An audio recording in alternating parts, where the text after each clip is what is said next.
No fluxo soberano do tempo estabelecido por Adonai, as Escrituras nos ensinam que dias, meses e estações não são apenas medidas de calendário. Na Bíblia, o tempo carrega peso moral, memória espiritual e processos de Adonai. O salmista declara: fez a lua para as estações, o sol conhece o seu ocaso. Salmos 104:19. Essa frase não é poesia vazia. Ela afirma que o Criador governa o tempo e o submete à sua ordem. Por isso, quando falamos de tempos e estações, não estamos inventando mapas secretos, nem tentando prever datas futuras. Estamos fazendo algo mais simples e mais reverente, observando como a palavra de Adonai usa o tempo para ensinar, corrigir, confrontar e restaurar. Em Gênesis, o Senhor cria os luminares para sinais e para tempos determinados e para dias e anos. Gênesis 1:14. O texto estabelece um princípio: há tempos determinados, momentos em que a história e a alma são atravessadas por processos inevitáveis. E é exatamente aí que o mês bíblico de Tevet se torna significativo. Tevet não aparece na Bíblia como um mês místico, mas como um marcador histórico ligado a pressões, cercos e exames de fundamento. E quando o colocamos ao lado da tribo de Dan, algo se ilumina. Uma tribo associada ao julgamento e às fronteiras encontra um mês que muitas vezes expõe o que estava escondido no interior. Essa conexão não precisa ser forçada. Ela se revela por padrões bíblicos. Dan nasce com um nome que significa juiz-julgamento, Gênesis 30:6. E Jacó, ao profetizar sobre seus filhos, afirma: Dan julgará o seu povo, Gênesis 49:16. Contudo, no mesmo fôlego, o patriarca emite um alerta severo: Dan será serpente junto ao caminho, Gênesis 49:17. O documentário que você está prestes a ouvir não busca maquiar essa tensão. Pelo contrário, ele a assume como parte do ensino bíblico, porque Deus não edifica maturidade espiritual com elogios fáceis, mas com verdade. Assim, este episódio é um convite a um tipo específico de reverência, a reverência de quem entra no tempo com humildade, pede discernimento e aceita ser examinado. A Escritura diz: sonda-me, ó Deus, e conhece o meu coração. Prova-me, e vê se há em mim algum caminho mau. Salmo 139, 23, 24. Tevet, como estação, costuma tocar exatamente nisso. Sondagem, prova, exposição.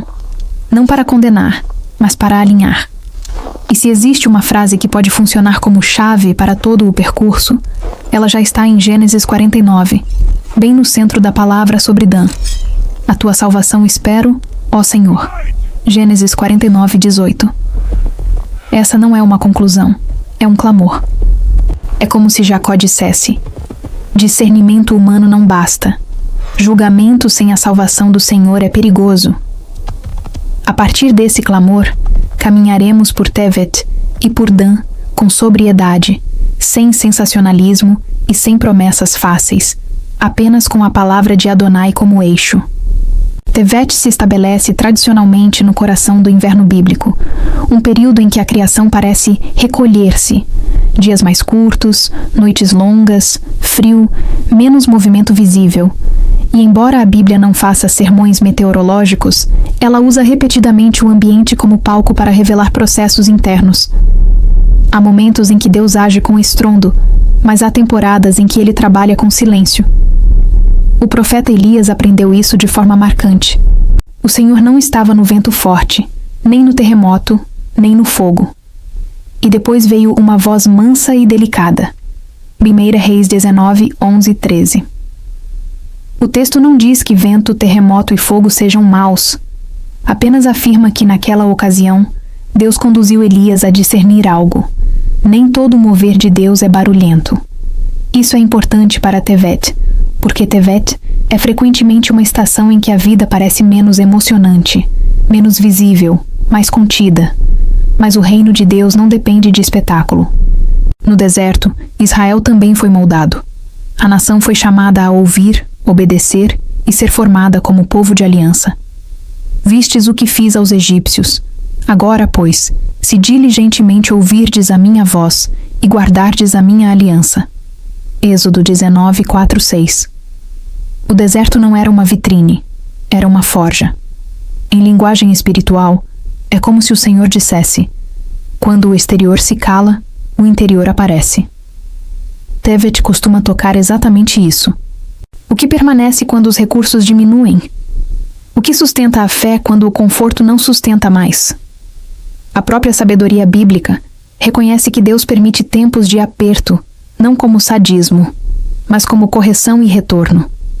Lamentações declara: o Senhor não rejeitará para sempre, pois ainda que entristeça alguém, usará de compaixão, porque não aflige nem entristece de bom grado os filhos dos homens.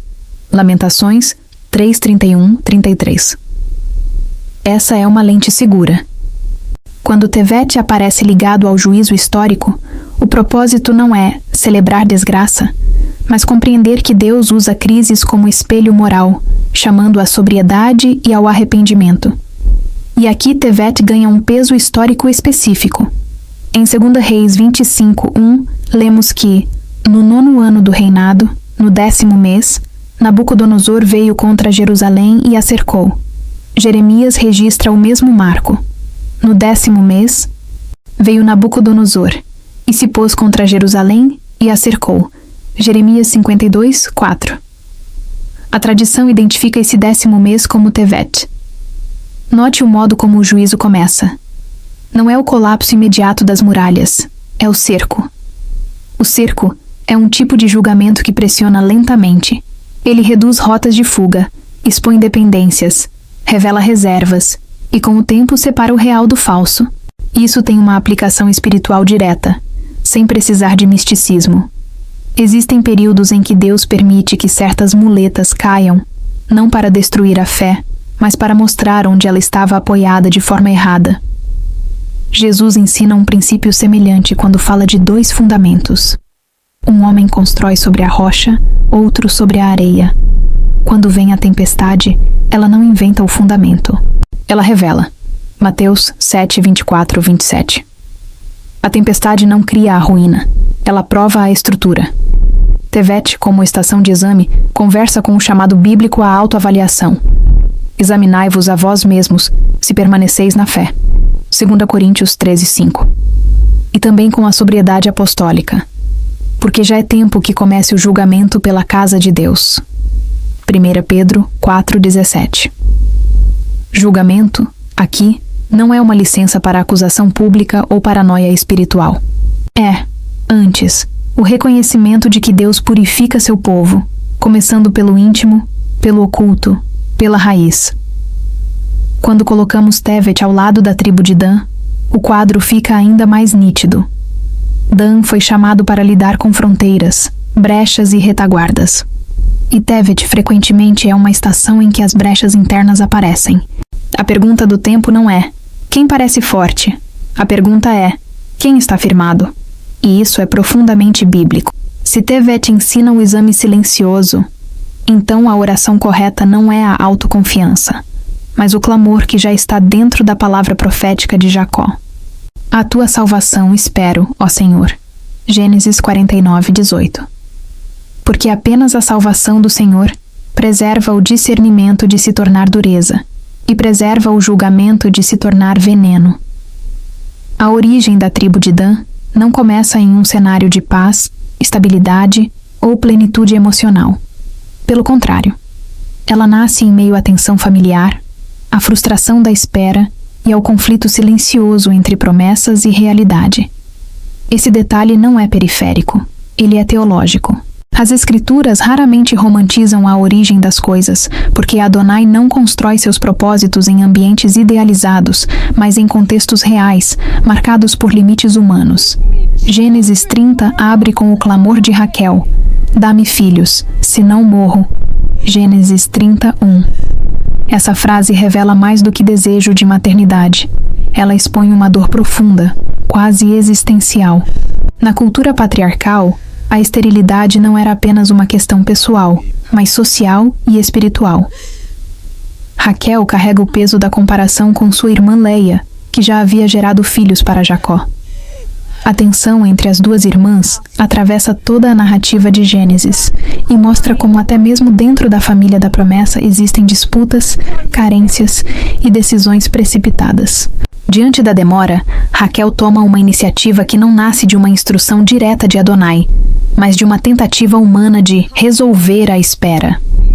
Ela entrega sua serva Bila a Jacó, dizendo: "Entra nela, para que dê a luz sobre os meus joelhos, e assim eu tenha filhos por ela."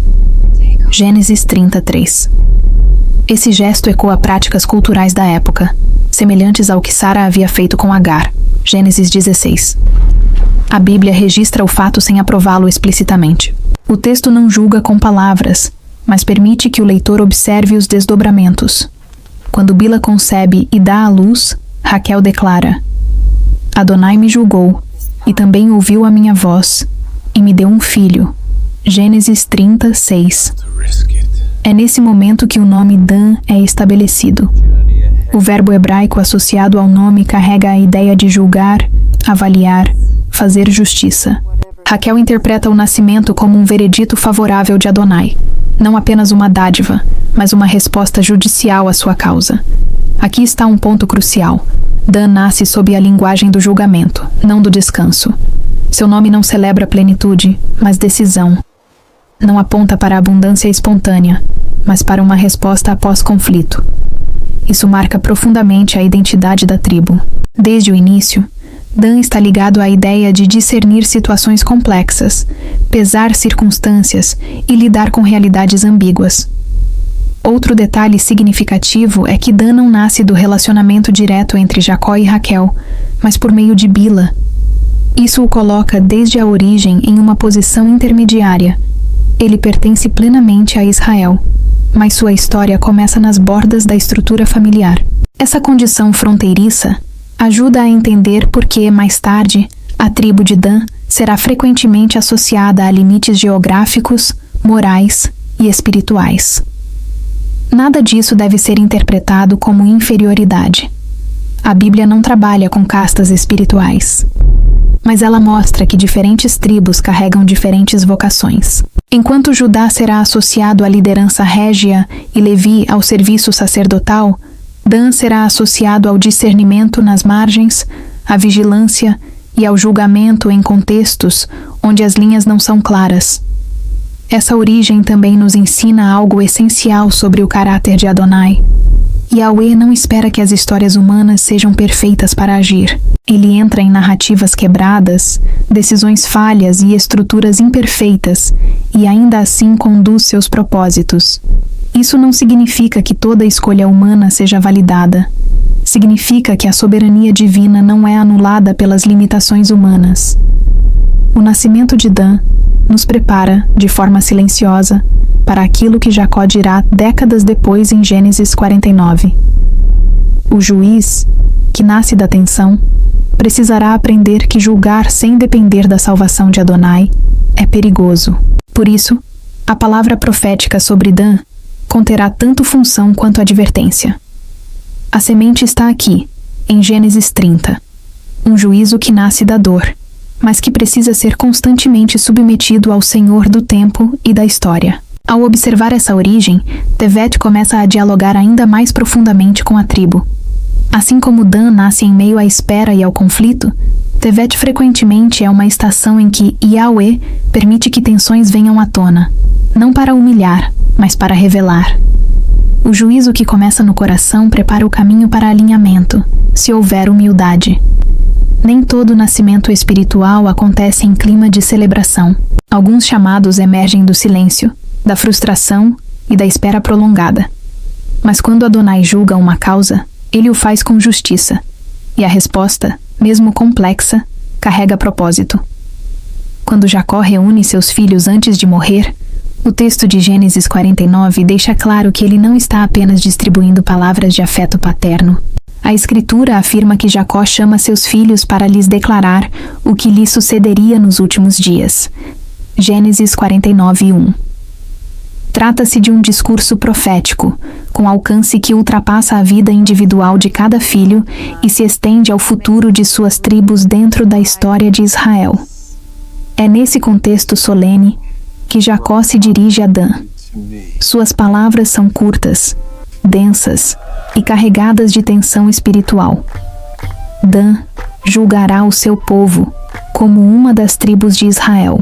Dan será serpente junto ao caminho, uma víbora junto à vereda, que morde os calcanhares do cavalo e faz cair o cavaleiro por detrás. A tua salvação espero, ó Yahweh. Gênesis 49, 16, 18. A primeira afirmação estabelece a função.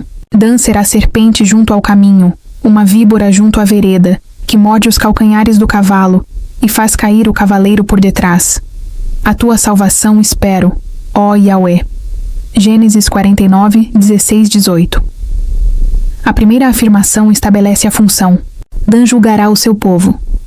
Isso confirma o significado do nome recebido em Gênesis 30 e legitima o chamado da tribo dentro do corpo de Israel. Dan não é um intruso, nem um elemento marginal. Ele é reconhecido como uma das tribos de Israel. O julgamento aqui não deve ser entendido como condenação arbitrária, mas como discernimento, avaliação e aplicação de justiça conforme a aliança. No entanto, Jacó não encerra sua palavra aí.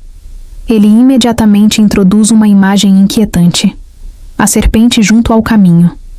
Desde Gênesis 3, a serpente está associada à astúcia, ao perigo oculto e à distorção. Jacó não compara Dan a um leão visível no alto do monte, mas a uma víbora discreta na vereda, não no centro da estrada, mas na lateral, onde o olhar costuma relaxar. Essa imagem revela um princípio espiritual sério. O julgamento pode se tornar perigoso quando opera sem transparência e submissão a Yahweh. A serpente não ataca de frente. Ela age de surpresa. O texto diz que Dan morde os calcanhares do cavalo, fazendo cair o cavaleiro por detrás. O ataque não é direto ao guerreiro, mas ao ponto de apoio. O cavalo cai, e o cavaleiro também. É uma queda provocada por algo pequeno, discreto e mal discernido. Jacó não está instruindo Dan a agir assim. Ele está alertando. A mesma tribo chamada a julgar pode, se não for vigiada, tornar-se instrumento de tropeço. O discernimento que não permanece alinhado com a Torá pode se transformar em crítica corrosiva, manipulação sutil ou dureza travestida de zelo. É significativo que, nesse ponto, Jacó interrompa completamente sua fala e eleve um clamor. A tua salvação espero, ó Yahweh. Essa frase não é dirigida a Dan, mas a Yahweh. Ela funciona como uma confissão. O julgamento humano não é suficiente. Mesmo quando existe chamado legítimo, ele precisa ser sustentado pela salvação que vem do alto. Sem isso, o juiz se torna réu, o vigilante se torna ameaça. O guardião da vereda se transforma em risco para o próprio povo. Essa interrupção torna a palavra sobre Dan única entre as bênçãos. Nenhuma outra tribo recebe esse tipo de clamor inserido no meio da profecia. Isso revela que a trajetória de Dan exigirá dependência constante, arrependimento frequente e correção contínua. A função de julgar nunca poderia ser exercida com autonomia espiritual. Quando conectamos essa bênção com o mês de Tevet, o padrão se aprofunda. Tevet é uma estação em que Yahweh permite que estruturas sejam testadas silenciosamente. Assim como a serpente atua nos calcanhares, Tevet costuma expor pontos de apoio frágeis, hábitos, fundamentos e motivações que sustentavam a caminhada, mas que não estavam firmados na rocha. A palavra de Jacó ensina que o maior perigo não está na ausência de discernimento, mas em um discernimento desconectado da salvação. Por isso, o clamor final não é um detalhe poético. Dan só pode cumprir seu chamado se permanecer dependente de Yahweh. Dan como tribo caída, mas como tribo constantemente provada. O juízo que ela carrega pode proteger o caminho ou se tornar armadilha. A diferença não está na função, mas na submissão. E essa verdade ecoa através das gerações como advertência amorosa de Adonai ao seu povo. Antes de sua morte, Moisés reúne as tribos de Israel e libera sobre elas palavras que funcionam como síntese espiritual após 40 anos de caminhada no deserto. Diferente de Jacó, que fala no início da formação da família, Moisés fala depois da revelação da Torá. Depois do pecado do bezerro de ouro, depois das quedas, correções e restaurações. Suas palavras carregam o peso da experiência coletiva e da instrução recebida diretamente de Adonai. Sobre Dan, Moisés declara de forma breve, porém carregada de significado: Dan é um leãozinho, saltará de Bazã. Deuteronômio 33:22. A imagem muda radicalmente. Jacó falou de serpente junto ao caminho. Moisés fala de um leão jovem. Mas essa mudança não elimina a atenção. Ela a desloca. O leãozinho não é o leão maduro que governa o território com estabilidade. Ele é jovem, impulsivo, cheio de energia e ainda em processo de formação.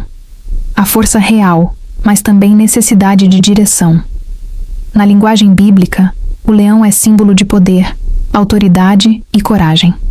Contudo, o detalhe do diminutivo importa: leãozinho. Moisés reconhece o potencial de Dan, mas também aponta para o fato de que essa força precisa crescer sob disciplina. Força sem maturidade se torna perigo. Zelo sem direção se torna destrutivo. A Torá não nega o chamado de Dan. Ela exige que esse chamado seja domesticado pela obediência. O texto afirma ainda que Dan saltará de Bazã.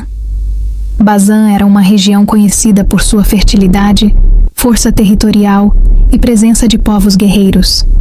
Saltar de Bazã sugere movimento súbito, avanço inesperado, capacidade de atacar a partir de um lugar de força. Mais uma vez, o padrão se repete. Dan não atua de forma previsível. Ele se move com rapidez, reage com intensidade, age com impacto. Aqui se revela um princípio importante para compreender a tribo. Dan não foi chamado para liderar processos longos, mas para responder a ameaças imediatas. Sua vocação está ligada à reação, à vigilância e à defesa. Isso se conecta diretamente com sua posição no acampamento de Israel, que veremos adiante, como guardião da retaguarda. Moisés, no entanto, não exalta essa força como virtude em si mesma. Ele a apresenta como potencial sob responsabilidade. O mesmo Dan que pode saltar como leãozinho é aquele que, sem submissão à Torá, pode agir como serpente. A diferença entre uma imagem e outra não está na energia, mas no alinhamento. Essa tensão reflete uma verdade espiritual ampla. Dons não são prova de maturidade. Uma tribo pode ser forte e ainda assim perigosa. Uma pessoa pode ser zelosa e ainda assim ferir. Por isso, a palavra de Moisés não contradiz Jacó. Ela pressupõe o clamor de Gênesis 49:18. A tua salvação espero, ó Yahweh. Sem essa dependência, o leãozinho se torna ameaça. Com ela, torna-se guardião. Quando colocamos essa palavra dentro do contexto de Tevet, o ensino se aprofunda. Tevet é uma estação em que a força é testada sem aplausos. Não é tempo de exibição, mas de resistência. O inverno não pergunta quem ruge mais alto. Ele revela quem permanece firme quando o ambiente é hostil. O leãozinho de Dan precisa aprender a sobreviver no frio, a esperar o tempo certo de agir, a não desperdiçar energia. Moisés, como líder que conheceu tanto a ira quanto a misericórdia de Adonai, parece dizer à tribo: vocês têm força, mas não confiem nela. Vocês têm movimento, mas não ajam sem direção. Vocês têm potencial, mas só a Torá pode moldá-lo. Encerramos esta sessão compreendendo que a palavra de Moisés é um chamado à maturidade. Dan não é descartado, nem exaltado sem critérios. Ele é treinado. O leãozinho precisa crescer. E esse crescimento não acontece por impulso, mas por submissão contínua à instrução de Yahweh.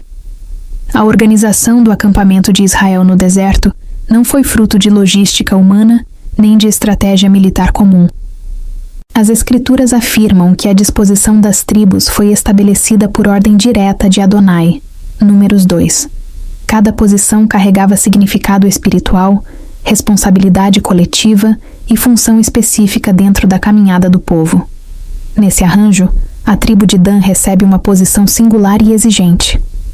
Em Números 2, 25-31, Dan é designada como líder do último agrupamento, acampando ao norte do tabernáculo e marchando por último em todos os deslocamentos.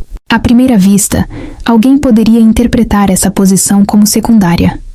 No entanto, à luz da Torá e da realidade do deserto, a retaguarda é o ponto mais vulnerável de toda a marcha.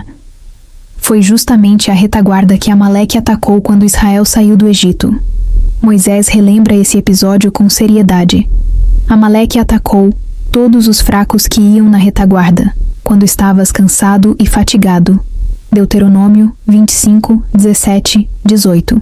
Esse detalhe ilumina o peso da responsabilidade confiada a Adã. Guardar a retaguarda não é tarefa de menor importância. É missão de proteção dos vulneráveis.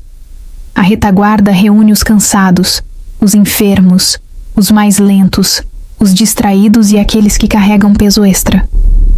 Não é um lugar de honra visível, mas de vigilância constante. Quem guarda a retaguarda precisa olhar para trás enquanto todos olham para frente. Precisa perceber ameaças que ainda não se manifestaram plenamente. Precisa agir antes que o dano seja evidente. Essa posição se conecta diretamente com a identidade profética de Dan, como tribo do julgamento. O julgamento bíblico não é apenas reação ao erro já consumado, mas discernimento preventivo. É perceber o perigo antes que ele alcance o coração do povo. É identificar pequenas brechas antes que se tornem portais de destruição. No entanto, essa função carrega um risco espiritual significativo. Quem vive constantemente olhando para trás pode se tornar desconfiado em excesso. Quem observa falhas o tempo todo pode perder a sensibilidade. Quem lida com vulnerabilidades alheias pode, se não estiver alinhado com Adonai, desenvolver dureza em vez de compaixão. É aqui que a advertência de Jacó sobre a serpente junto ao caminho ganha ainda mais sentido. A posição de Dan exigia fidelidade mesmo sem reconhecimento. A tribo marchava por último. Suas vitórias eram silenciosas, seus fracassos devastadores. Se Dan falhasse, o ataque não seria simbólico. Ele seria real, físico, mortal. Por isso, a função da retaguarda demandava disciplina contínua, submissão à Torá e dependência absoluta de Yahweh. Espiritualmente, essa posição ensina que nem todos os chamados operam sob holofotes. Há funções no corpo de Israel e no corpo do povo de Adonai ao longo da história, que sustentam a caminhada sem receber aplausos. O Novo Testamento ecoa esse princípio ao afirmar que os membros do corpo que parecem ser mais fracos são necessários. 1 Coríntios 12, 22. A retaguarda raramente é celebrada, mas é essencial. Quando conectamos essa função com o mês de Tevet, o padrão se aprofunda ainda mais. Tevet é uma estação em que Adonai examina as partes menos visíveis da vida espiritual. Não os momentos públicos de fé, mas as reservas internas. Não as declarações exteriores, mas os fundamentos silenciosos. Assim como a retaguarda revela o estado real de uma marcha, Tevet revela o estado real da alma. Dan, como guardião da retaguarda, nos ensina que julgamento bíblico começa com responsabilidade, não com acusação. Começa com vigilância amorosa, não com exposição. Quando essa função é exercida corretamente, ela preserva o povo. Quando é abandonada, como veremos mais adiante na história da tribo, a vulnerabilidade se instala rapidamente. Guardar a retaguarda exige maturidade espiritual, constância e temor. Sem isso, a força do leãozinho se perde e a astúcia da serpente assume o controle. A identidade profética de uma tribo não se constrói a partir de um único texto, mas do conjunto do testemunho das Escrituras. No caso de Dan, esse testemunho é marcado por contrastes fortes, chamado legítimo e advertência severa, força real e instabilidade recorrente, função estratégica e desvios perigosos. A Bíblia não suaviza essa tensão. Ela a preserva como ensino. Desde o nascimento, Dan é identificado com o julgamento. Gênesis 36. Jacó confirma essa função ao declarar que Dan julgaria o seu povo. Gênesis 49, 16. Moisés reconhece sua força e mobilidade ao descrevê-lo como leãozinho. Deuteronômio 33, 22. E a posição no acampamento revela sua vocação prática: vigiar, proteger e sustentar a retaguarda. Números 2. Esses elementos formam o núcleo da identidade de Dan. Discernir onde outros não estão olhando. Dan foi chamado a operar nos limites. Limites territoriais, limites morais, limites espirituais. Ele não habita o centro do culto, mas as bordas da caminhada. Seu campo de ação não é o altar visível, mas os pontos vulneráveis do percurso. Isso exige percepção aguçada, atenção constante e disposição para lidar com situações ambíguas. Na linguagem espiritual, Dan representa aqueles que são chamados a perceber o que está errado antes que se torne escândalo, a identificar desvios antes que se tornem sistemas, a confrontar brechas antes que se tornem ruínas. Esse é um chamado necessário, mas perigoso. Nem todos suportam ver falhas sem se tornarem cínicos. Nem todos conseguem vigiar sem endurecer o coração. Quando alinhada com a Torá e dependente de Adonai, a identidade de Dan manifesta virtudes claras: discernimento, capacidade de avaliar situações complexas sem ingenuidade; vigilância, atenção contínua aos movimentos do inimigo e às fragilidades internas; prontidão, reação rápida diante de ameaças reais; responsabilidade silenciosa, disposição para proteger sem reconhecimento público. Essas virtudes são essenciais para a sobrevivência do povo. Uma comunidade sem vigilância se torna vulnerável. Um corpo espiritual sem discernimento confunde tolerância com permissividade. Dan, quando fiel ao seu chamado, atua como sentinela, não como acusador, mas como guardião. No entanto, as mesmas virtudes de Dan carregam riscos proporcionais. A Escritura não esconde suas debilidades. Impulsividade. Agir antes de ouvir completamente a instrução de Adonai. Autonomia espiritual. Julgar sem consultar a Torá. Dureza. Perder a compaixão ao lidar constantemente com falhas.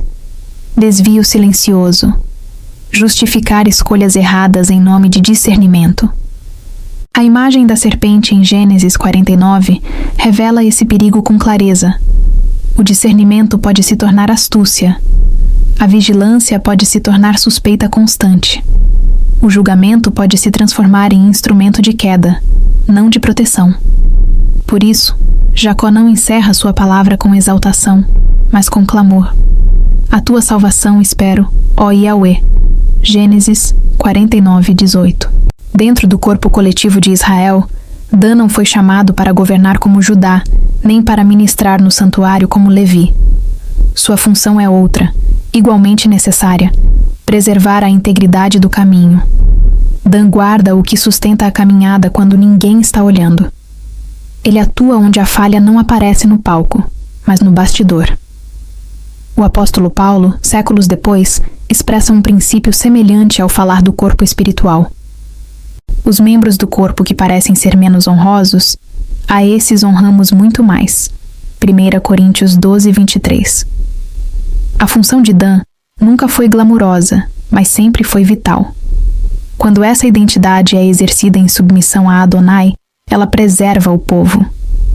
Quando é exercida de forma independente, ela se corrompe. Esse padrão se repetirá na história da tribo e atingirá seu ponto mais crítico no período dos juízes. A identidade profética de Dan é um chamado de alto risco. Não é uma vocação para todos. Ela exige temor, humildade e constante retorno à palavra. Sem isso, o guardião se perde. Com isso, o povo é protegido. Se Sansão revela o conflito do chamado de Dan em nível individual, Juízes 18 revela algo ainda mais grave: o desvio institucional da tribo. Aqui não estamos diante de uma falha pessoal isolada, mas de uma decisão coletiva que compromete a identidade espiritual de Dan ao longo das gerações. O capítulo começa com uma observação aparentemente simples, mas teologicamente devastadora. Naqueles dias não havia rei em Israel. Cada um fazia o que parecia reto aos seus próprios olhos. Juízes 18:1. Essa frase não descreve liberdade, descreve ausência de governo espiritual. Onde não há submissão à instrução de Yahweh, o julgamento humano assume o trono. Para uma tribo chamada a julgar, esse é um terreno extremamente perigoso. O texto afirma que a tribo de Dan ainda não tinha recebido herança entre as tribos de Israel. Juízes 18:1.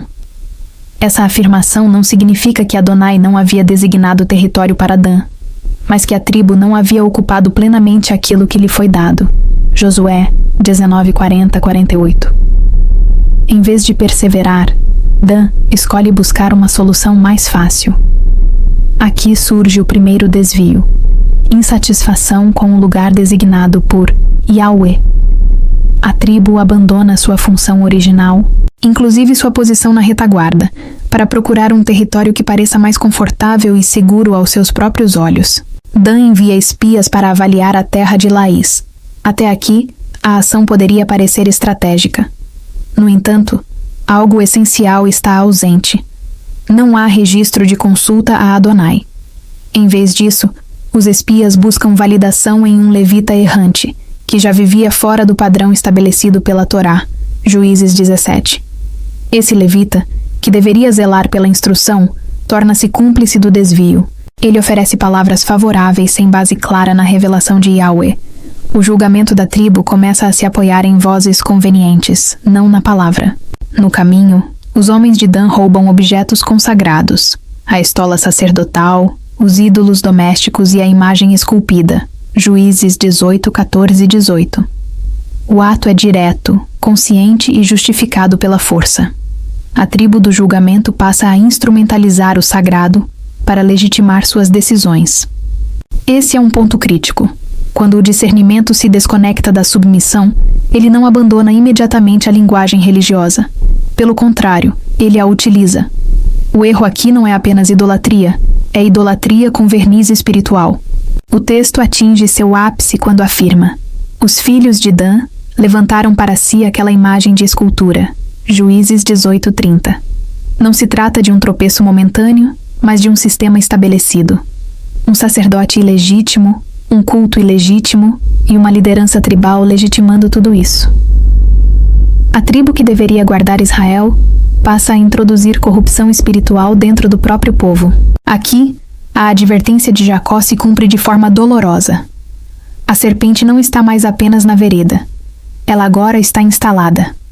O julgamento, desconectado da salvação de Yahweh, tornou-se instrumento de queda. Tevet ensina que Yahweh começa seus juízos de forma silenciosa. O desvio de Dan não acontece com trombetas ou confrontos imediatos. Ele se desenvolve em decisões pequenas, justificadas, aparentemente lógicas. Assim como o cerco de Jerusalém começa antes da destruição, o colapso espiritual começa antes do escândalo. O texto não registra arrependimento imediato. O silêncio das Escrituras aqui é intencional. Ele ecoa o princípio. O que não é confrontado se estabelece. Juízes 18 não foi escrito para humilhar uma tribo, mas para advertir todas as gerações. Ele revela que discernimento sem temor leva à institucionalização do erro. Que força sem submissão se torna tirania espiritual. Que julgamento sem dependência de Yahweh cria sistemas que parecem corretos, mas afastam o povo da aliança. Encerramos esta sessão com sobriedade. A história de Dan não nos convida à crítica distante, mas à autoavaliação. Porque toda comunidade, todo líder e toda geração pode cair no mesmo engano: substituir a obediência silenciosa por soluções convenientes. E mais uma vez, o clamor de Jacó se mostra profético e necessário. A tua salvação espero, ó Yahweh. Gênesis 49:18. O mês bíblico de Tevet não é apresentado nas Escrituras como uma estação simbólica abstrata, mas como um marco histórico concreto. Ele aparece ligado a um dos eventos mais severos da história de Judá: o início do cerco de Jerusalém pelo Império Babilônico. Esse detalhe não é acidental. A Bíblia registra o tempo porque o tempo, diante de Adonai, carrega significado. O texto de 2 Reis afirma: sucedeu que no ano 9º do seu reinado, no 10º mês, Nabucodonosor veio contra Jerusalém e a cercou. 2 Reis 25:1. Jeremias confirma o mesmo evento. No ano 9º, no 10º mês, veio Nabucodonosor e se pôs contra Jerusalém e a cercou. Jeremias 52:4. O 10º mês, identificado pela tradição bíblica, é Tevet. Observe como o juízo começa. Não com destruição imediata, mas com cerco. Não com fogo, mas com isolamento. Não com colapso instantâneo, mas com pressão prolongada. Esse padrão revela algo essencial sobre a maneira como Yahweh trabalha com seu povo. Na lógica humana, o juízo costuma ser associado a eventos rápidos e visíveis. Mas nas Escrituras, Yahweh frequentemente inicia seus juízos de forma silenciosa. O cerco corta suprimentos, limita movimentos, expõe dependências e revela reservas ocultas. Ele testa não apenas muralhas, mas fundamentos internos. Jerusalém não caiu no primeiro dia de Tevet. Ela resistiu por um longo período. Durante esse tempo, decisões anteriores vieram à tona. Alianças equivocadas mostraram sua fragilidade e falsas seguranças foram desmontadas. O cerco não criou o problema. Ele revelou o que já estava em processo de deterioração espiritual. Esse princípio é confirmado pelo profeta Jeremias, que repetidamente advertiu o povo antes do cerco. O juízo não veio sem aviso. Veio após rejeição contínua da instrução de Yahweh. Jeremias 25, 3, 7. Tevet, portanto, não é um mês de surpresa, mas de consequência. Espiritualmente, Tevet representa períodos em que Yahweh permite que o povo experimente restrição, não como punição arbitrária, mas como instrumento de correção. Lamentações declara: o Senhor não rejeitará para sempre, pois ainda que entristeça alguém, usará de compaixão. Lamentações 3, 31, 32. Essa afirmação redefine o conceito de juízo. O cerco não visa destruição final, mas confronto com a realidade. Quando recursos externos cessam, o coração revela em quem realmente confia. Tevet expõe se a fé estava firmada na aliança ou sustentada por estruturas frágeis. Aqui, a conexão com Dan se torna ainda mais clara. Assim como a tribo foi chamada a guardar a retaguarda, Tevet examina exatamente os pontos menos visíveis da vida espiritual. Assim como o ataque de Amaleque veio por trás, o cerco revela vulnerabilidades internas que não estavam sendo vigiadas. Dan falhou quando abandonou sua posição. Jerusalém caiu quando abandonou a instrução de Yahweh. O padrão é o mesmo. Quando a vigilância é substituída por autoconfiança, o juízo se instala silenciosamente. Tevet nos ensina que Adonai não começa corrigindo o exterior. Ele começa confrontando o interior. Antes das muralhas caírem, a fé já havia sido comprometida. Antes da cidade ser destruída, a aliança já estava sendo negligenciada. Esse mesmo padrão aparece no ensino de Yeshua quando ele fala sobre fundamentos.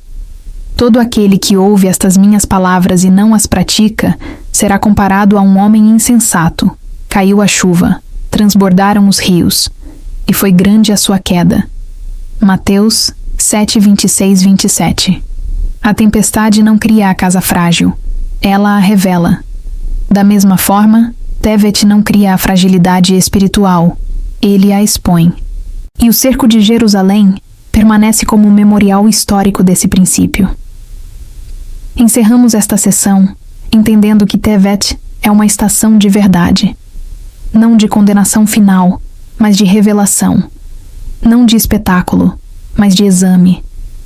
É o tempo em que Yahweh permite que o silêncio fale mais alto do que o ruído, para que o povo volte ao fundamento da aliança.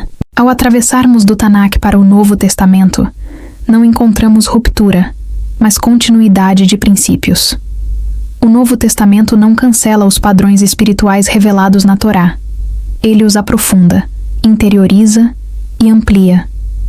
O julgamento, que em Dan se manifestava como vigilância nas fronteiras, passa agora a ser apresentado como discernimento interior e responsabilidade pessoal diante de Adonai. Yeshua ensina esse princípio de forma clara, ao falar sobre fundamentos. Em Mateus 7, 24, 27, ele descreve dois homens que constroem casas aparentemente semelhantes. A diferença não está na aparência, mas no alicerce. Quando a tempestade vem, ela não cria o problema, ela revela onde cada casa foi edificada. O ensino é direto. Ouvir a palavra sem praticá-la produz uma fé vulnerável. Esse ensinamento ecoa profundamente o padrão de Tevet. Assim como o cerco de Jerusalém não destruiu imediatamente, mas pressionou até expor as fragilidades internas, a tempestade espiritual revela se a vida está firmada na obediência ou sustentada por estruturas frágeis. Tevet, portanto, encontra no ensino de Yeshua sua continuidade pedagógica. O tempo prova o que foi construído. O apóstolo Paulo reforça esse chamado ao exame pessoal quando escreve: examinai-vos a vós mesmos, se permaneceis na fé. 2 Coríntios 13:5. Esse exame não é acusação externa, mas responsabilidade interna. Ele reflete exatamente a vocação que Dan deveria exercer corretamente: discernir com temor, começando por si mesmo. Pedro, por sua vez, declara algo ainda mais alinhado com o espírito de Tevet: porque já é tempo que comece o julgamento pela casa de Adonai. 1 Pedro 4,17. Esse julgamento não é destrutivo, mas purificador. Ele não visa eliminar o povo, mas alinhar o povo. É o mesmo princípio que atravessa toda a Escritura. Yahweh corrige aqueles a quem ama, não para humilhar, mas para restaurar. Nesse contexto, a ausência da tribo de Dan na lista de Apocalipse 7 tem sido objeto de debates ao longo da história. E, no entanto, o texto não oferece explicações diretas nem condenações explícitas. A Escritura mantém o silêncio, e esse silêncio é coerente com o padrão bíblico. Adonai silencia aquilo que precisa ser confrontado, não necessariamente aquilo que foi rejeitado para sempre. Essa compreensão é reforçada em Apocalipse 21:12, onde a Nova Jerusalém aparece com 12 portas, e nelas os nomes das 12 tribos dos filhos de Israel. O plano eterno não é fragmentado. Ele aponta para a restauração, continuidade e fidelidade da aliança. O juízo é um meio. A redenção é o fim. Assim, no Novo Testamento, Dan não desaparece como advertência, mas reaparece como padrão espiritual. Discernimento precisa ser redimido. Julgamento precisa ser purificado. Vigilância precisa começar no coração. A lição permanece viva para todas as gerações. Ao concluirmos este percurso pela tribo de Dan e pelo mês de Tevet, somos conduzidos a uma compreensão madura e bíblica do tempo espiritual. Dan nos ensina que discernimento é dom perigoso quando exercido sem submissão. Tevet nos ensina que Yahweh trabalha no silêncio, expondo fundamentos e chamando ao arrependimento antes da ruína. A história de Dan não é a história de uma tribo descartada, mas de uma tribo constantemente provada. Seu chamado era legítimo, sua função era necessária, suas falhas foram reais, e suas advertências permanecem válidas. Sansão, como juiz da tribo, encarnou esse drama. Força concedida por Adonai, caráter em formação, queda por falta de vigilância e redenção por meio da humilhação e do clamor sincero. Tevet, por sua vez, não é uma estação de medo, mas de verdade.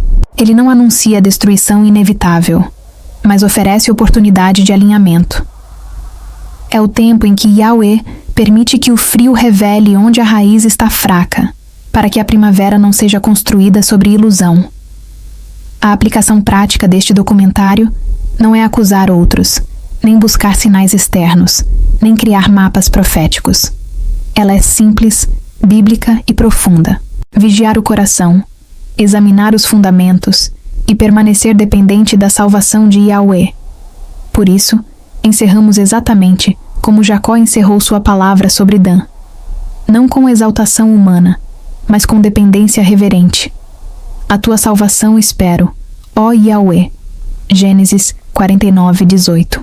Esse clamor atravessa a Torá, os profetas e os escritos. Ele atravessa o inverno de Tevet e alcança a esperança da redenção final.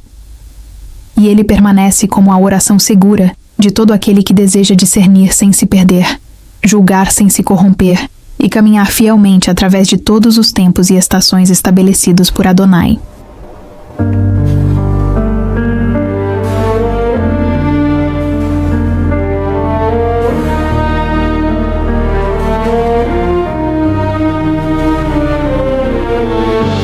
Caminhei no limite do silêncio, onde onde a força ainda não vê. Guardei portas, julguei caminhos, sem perceber o que havia em mim. O tempo mostrou o que a pressa ocultou. O chão cedeu sob meus pés. O que eu buscava fora, esperava exame em mim.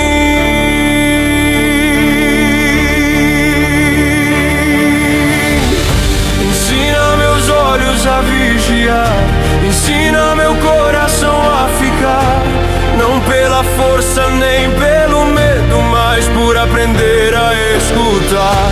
Eu espero, eu permaneço. Quando a noite insiste em durar, confio na obra escondida que me forma sem anunciar.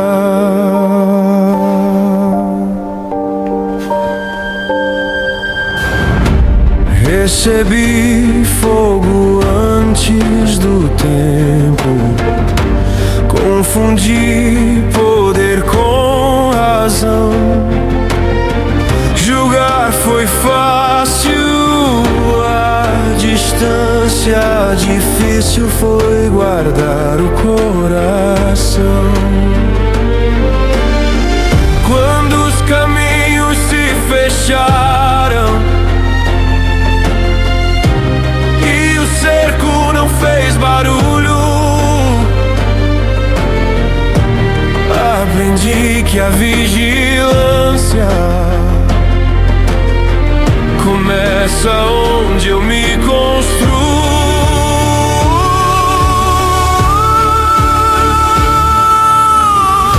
Ensina meus olhos a vigiar, ensina meu coração a ficar, não pela força nem pelo medo, mas por aprender a escutar.